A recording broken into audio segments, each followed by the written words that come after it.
Salam. Selamat pagi, selamat berjumpa bagi kita dalam ibadah peneguhan dan pemberkatan nikah pada pagi hari ini. Bapak, Mama, saudara-saudari yang saya kasihi dalam Tuhan, tema yang akan kita renungkan bersama pada ibadah peneguhan dan pemberkatan nikah pada pagi hari ini yaitu pernikahan yang memuliakan Allah. Sekali lagi, pernikahan yang memuliakan Allah.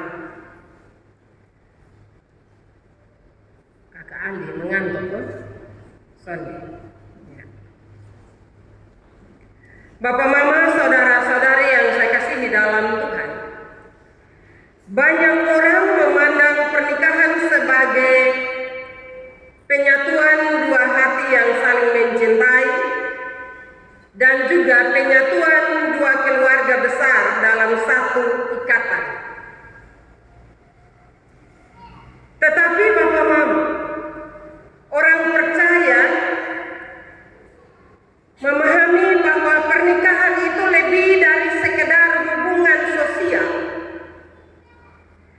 Pernikahan Kristen juga adalah pembentukan lembaga pelayanan,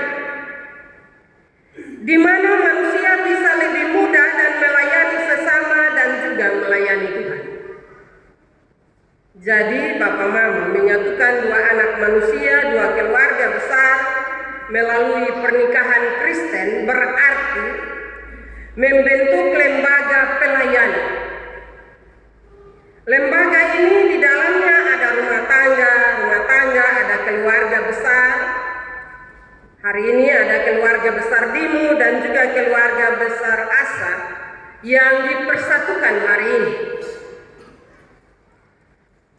Aldi dan juga Jen ingat ini, bahwa lembaga pelayanan yang dibentuk dari ikatan kedua keluarga besar ini fungsinya untuk memuliakan Allah. Jangan salah gunakan lembaga yang Allah berkati untuk tujuan yang lain. Pernikahan yang memuliakan Allah adalah pernikahan yang dibangun di atas kasih. Ibrani 13 ayat 1 berkata, peliharalah kasih persaudaraan, karena hasrat untuk saling melayani dan melayani Tuhan hanya mungkin itu terjadi tulus di atas landasan kasih. Tujuan pernikahan Kristen bukan hanya untuk kebahagiaan suami dan istri atau juga memperoleh keturunan atau membangun keluarga yang harmonis, melainkan agar melalui kehidupan rumah tangga nama Tuhan dipermuliakan. Dan ini harus menjadi catatan bagi kakak Jendri. Biasa di rumah panggil kakak siapa? Aldi atau Jendri? Jendri, ya. Bagi kakak Jendri dan juga kakak Jen, harus ingat ini baik-baik, bahwa menikah itu untuk memuliakan Allah. Kenapa? Karena banyak orang sekarang, orang berpikir bahwa menikah adalah sebuah formalitas. Padahal orang lupa bahwa menikah itu harus memuliakan Allah. Yang namanya memuliakan Allah berarti soalnya buat yang aneh-aneh, kakak Jendri dan kakak Jen. Jangan menjalani hidup ini sesuai dengan maunya kakak berdua masing-masing, tidak. Karena sudah diberkati berarti harus jalan sesuai dengan kehendak Allah supaya nama Tuhan dimuliakan dalam kehidupan rumah tangga kakak berdua. Jadi kalau bapukul, bamaki, merendahkan satu dengan yang lain, saling melecehkan, ada wil, ada pil, itu bukan memuliakan nama Allah, tetapi itu menyenangkan diri sendiri. Papa, Mama, saudara-saudara yang saya kasihi dalam Tuhan, kasih dalam pernikahan bukan sekedar perasaan romantis yang muncul sesaat saja. Kasih Kristen adalah keputusan untuk terus mengasihi bahkan ketika pasangan kita sudah tidak sempurna lagi. Kasih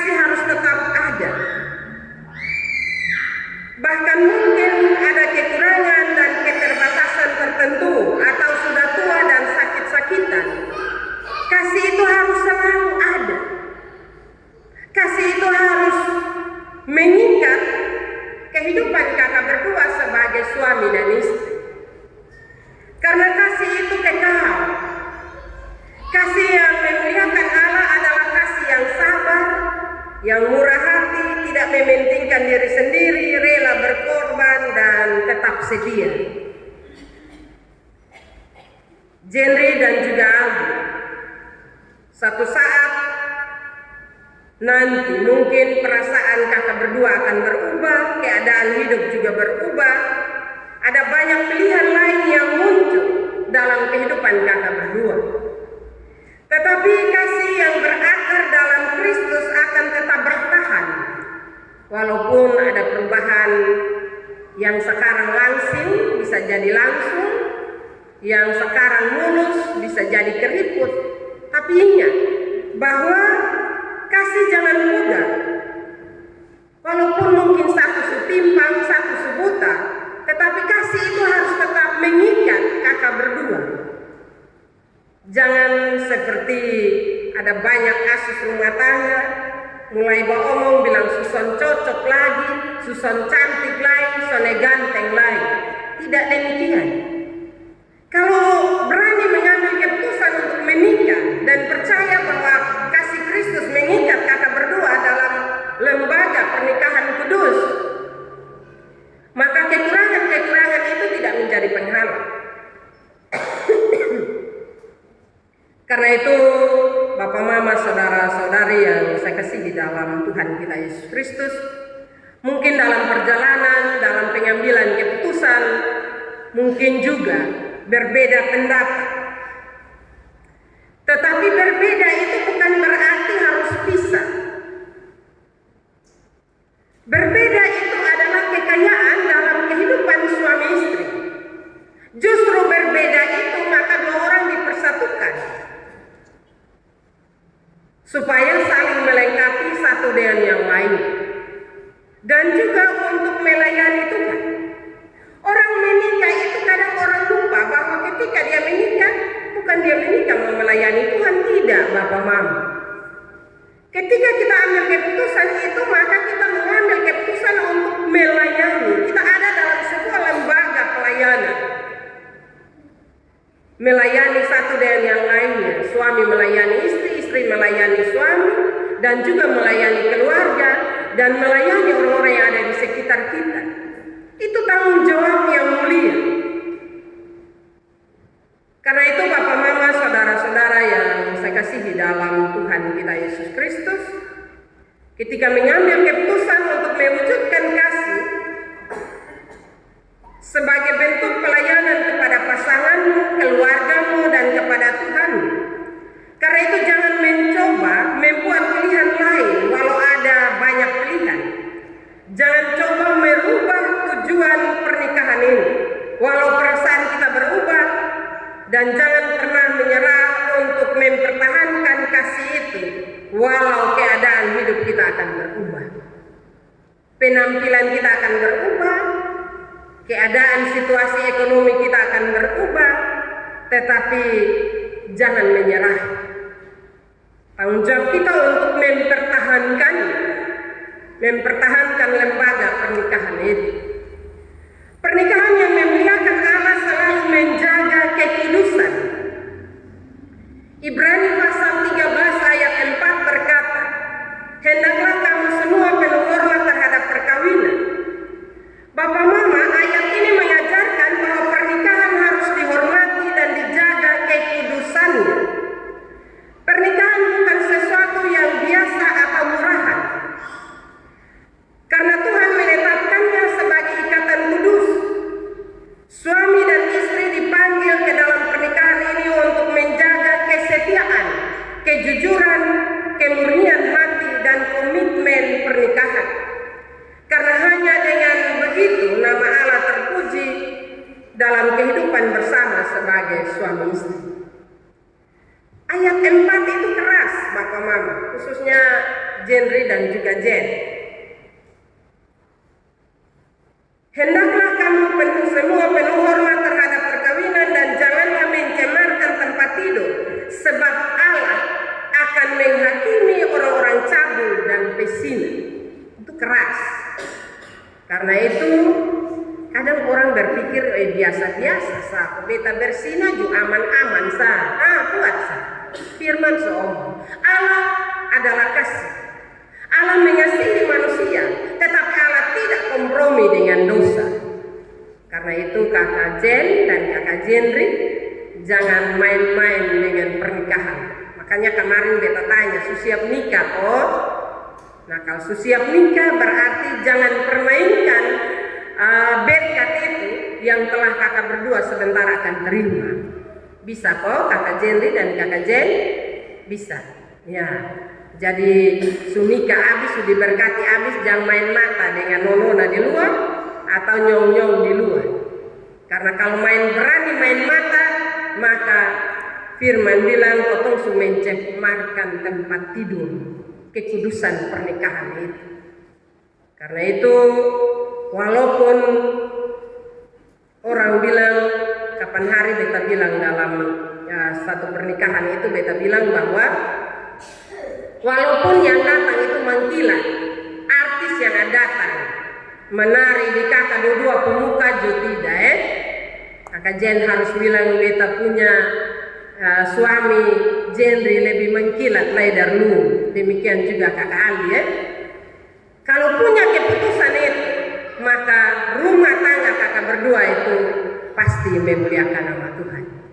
Tetapi kalau sonde kakak Jenry bilang begini, orang itu manusia satu, dia bersina juga dia aman-aman sah, dia selingkuh juga dia aman-aman sah. Kakak Jen juga bilang begitu, kok Jenry lu bisa, nah kenapa bisa? Nah bikin sama suruh mama dan bapak satu sama suruh. Tidak demikian. Berani mengambil keputusan untuk menikah berarti berani untuk menjalankan kehendak Tuhan, maunya Tuhan dalam kehidupan sebuah rumah tangga. Papa mama, saudara-saudara yang saya kasihi dalam Tuhan kita Yesus Kristus, dunia saat ini memang sering meremehkan kesetiaan dan menganggap komitmen sebagai sesuatu yang dapat diubah sesuai keinginan. Namun firman Tuhan pagi hari ini mengingatkan bahwa pernikahan harus dihormati. Karena itu berdasarkan firman Tuhan ini mau menasihatkan kakak berdua agar selalu menjaga hati, jaga pikiran, jaga perkataan, dan jaga tindakan agar tetap setia satu dengan yang lainnya. Tetap berlaku dan berkata jujur, tetap menjaga kemurnian cinta kasih kalian, karena hanya dengan begitu kakak berdua bisa memuliakan Tuhan melalui pernikahan ini. Jaga kata, jaga hati. Hati itu jangan mudah tergoda. Hati itu jangan mudah berpaling pada orang lain. Yang perlu kakak berdua jaga hati untuk tetap takut dan tetap pada keputusan untuk menguduskan pernikahan ini. Itu harus jaga. Jaga juga perkataan. Ketika suami ngomong dengan istri, hargailah dia sebagai seorang istri. Hargailah dia sebagai ciptaan Allah. Demikian juga kakak Jen. Kalau berbicara dengan suami, hargai dia. Jangan orang rote bilang faret dulu lu sapa. Lu model begitu. Orang suka omong begitu beta sambung. Nah kok model begitu julu mau nah. Sekarang baru tahu di model begitu. Dari dulu lu mata tertutup lihat di model. Jadi beta minta kakak Jen dan kakak Jenry berdoa supaya bahasa jam muncul kakak berdua. Jangan dalam keadaan emosi mulai kesetuju tingkah dan mulai lupa model. Kalau dia tahu lu dari dulu begini, besok kawin dulu. Ada begitu banyak laki-laki di luar sana. Jenry juga bilang begini, wih dia tahu lupa model begini dari dulu, besok kawin. Bepunono ada tak kantong sah. Nah, kau dong tak kantong, nah kenapa perlu pilih beta? Ya kakak Jen dan kakak Jenry. Jadi beta berharap jaga kata-kata itu dalam situasi emosional bagaimanapun, dalam situasi sakit hati yang bagaimanapun, jaga itu mulut, jaga itu hati, sehingga setiap perkataan yang dikeluarkan itu adalah perkataan yang menolong, perkataan yang membangun, perkataan yang menyejukkan hati suami dan juga hati istri. Pasti Bang Mama bilang begini, kok kotong bakal lagi pendeta nak kotong ngomong kata-kata yang baik. Makanya firman bilang jaga hati.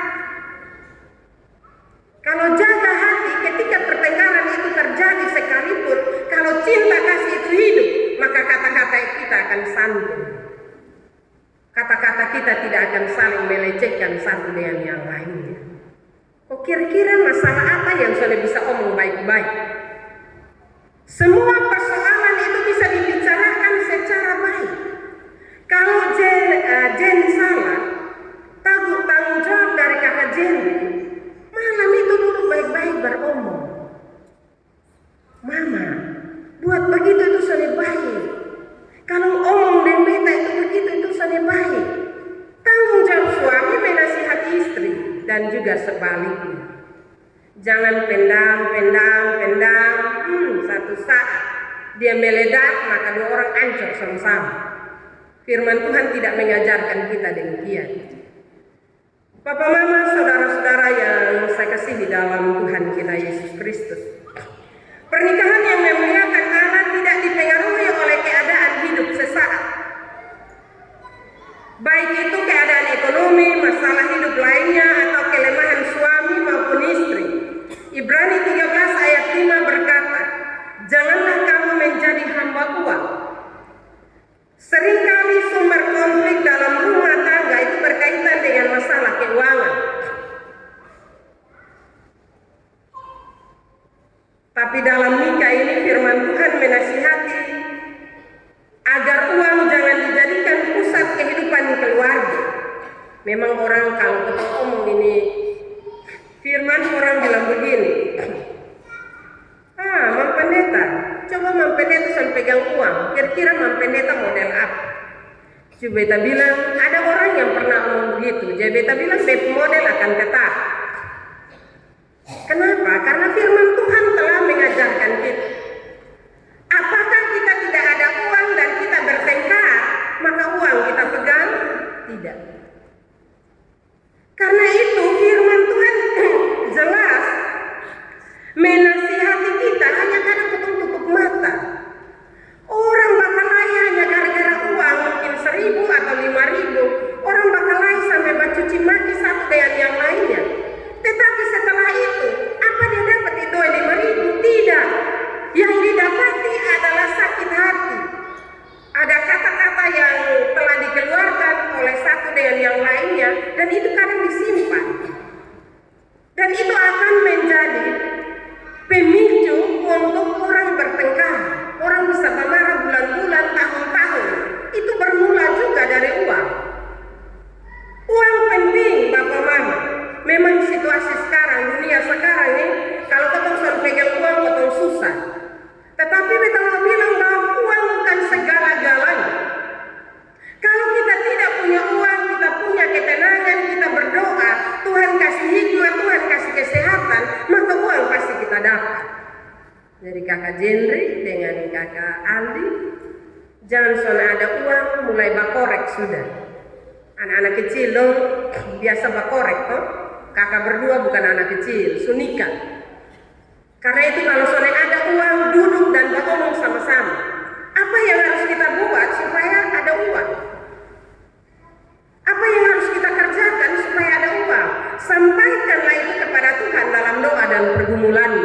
Maka pasti Tuhan akan kasih jalan keluar. Jangan cari jalan pintas. Karena jalan pintas itu akan menghancurkan kehidupan kakak berdua. Papa, mama, saudara-saudara yang saya kasihi dalam Tuhan kita Yesus Kristus. Rumah tangga yang memuliakan Allah adalah rumah tangga yang mengelola berkat dengan bijaksana. Selalu bersyukur atas apa yang dimiliki, tidak membandingkan diri dengan orang lain, dan tidak menjadikan kekayaan sebagai sumber kebahagiaan utama. Kekayaan orang butuh, tetapi jangan sampai jadikan itu sebagai hal yang utama. Karena itu bangunlah rumah tangga yang mengutamakan Tuhan, bukan harta. Keluarga yang kaya belum tentu bahagia, tetapi keluarga yang hidup dalam takut akan Tuhan akan mengalami damai sejahtera dalam kehidupannya. Karena itu berpeganglah selalu pada janji penyertaan Tuhan. Dalam Ibrani 13 ayat 5 hingga ayat yang ke-6 berkata, Aku sekali-kali tidak akan membiarkan engkau, dan aku sekali-kali tidak akan meninggalkan engkau. Janji Tuhan itu ya ada nama. Kekurangan pasti kita alami dalam kehidupan rumah tangga. Tapi ingat bahwa janji Tuhan itu ya dan amin. Dia tidak akan meninggalkan kita. Bukan berarti dia sorong kakak berdoa nyari minta uang, Tuhan lempar uang di kakak berdoa muka, tidak. Tetapi ada cara Tuhan yang dia pakai untuk menolong kakak berdua. Karena itu ketika ada berkat, kelolalah, minta hikmat supaya kelola sesuai dengan Tuhan mau. Kalau kelola menurut kakak dua-dua mau, maka kehidupan itu akan mencemarkan nama Tuhan. Karena itu kelola baik-baik. Contoh Mama pendeta kasih contoh kakak Ali. Kadang kita minta Tuhan, beta sana ada uang, kasih beta berkat. Tuhan suka kasih uang di ketong, Tuhan suka kasih berkat di ketong. Ketong tutup mata, lupa buang Tuhan. Lupa Tuhan, ketong mulai ngomel. Terlain hari Minggu, ketong pergi gereja, ada 3 persembahan. Padahal awalnya dia minta berkat. Terlain dari gereja minta sumbangan terus. Mau ngomel setengah mati dan akhirnya uang 1 juta di tangan, kaget hilang buang. Kita tidak berhikmat, bukan berarti beta bilang uang yang ada bawa koko bawa semua di gereja, tidak demikian. Tapi kelolalah dengan hikmat. Atau juga kita berdoa, Tuhan kasih beta berkat. Ketika dia dapat berkat, yang dia buat pertama beli sopi. Akal beli sopi, siapa yang senang? Tapi bersyukurlah kakak Jenri sebut berhenti sopi dari Desember. Bersyukurlah, bersukacitalah kakak Jen. Tapi kadang itu kotong berdoa setengah mati. Rote bilang rote dan sabu sama-sama. Pokok pakak berdoa, uang datang, kotong mata sudah tutup dendoi, kotong pakai sesuai dengan kotong pumau, bukan pakai lagi sesuai dengan Tuhan pumau. Jadi firman ini menolong kita semua, tapi juga kakak Jen dan kakak Jen. Papa mama saudara-saudara yang saya kasihi dalam Tuhan, janji Tuhan untuk menyertai kita, yaitu supaya kita tidak berjalan sendiri, tapi kita berjalan sesuai janji Tuhan. Makanya kita harus melakukan beberapa hal. Yang pertama, jangan takabur saat kebahagiaan itu datang, tapi bersyukurlah kepada Tuhan. Jangan gelap mata ketika kita mendapat berkat yang banyak, tapi bersyukurlah kepada Tuhan. Jangan saling menyalahkan saat persoalan itu datang, tetapi bersandarlah kepada Tuhan. Jangan menyerah saat terasa berat, tetapi tetaplah berjalan bersama dengan Tuhan. Karena keluarga yang berjalan bersama Tuhan akan memiliki kekuatan untuk menghadapi setiap musim kehidupan. Karena itu kakak Jenri dan kakak Jen, selamat masuk dalam rumah tangga yang mau diberkati oleh Tuhan. Berjalanlah sesuai dengan firman-Nya. Jangan firman habis sebentar, 2 orang pulang ganti dengan firman pribadi. Firman Tuhan. Firman Tuhan itu tercatat dalam Alkitab. Karena itu peganglah firman itu menjadi bekal untuk kakak berdua melangkah dalam hidup rumah tangga yang diberkati oleh Tuhan. Kita semua yang hadir, firman ini memberi penyegaran bagi kita. Ada hal yang sudah kita lakukan dan tidak sesuai dengan firman Tuhan, bertobatlah dan kembali ke jalan yang benar, supaya rumah tangga kita senantiasa memuliakan nama Tuhan. Firman Tuhan memberkati kita pada pagi hari ini. Amin.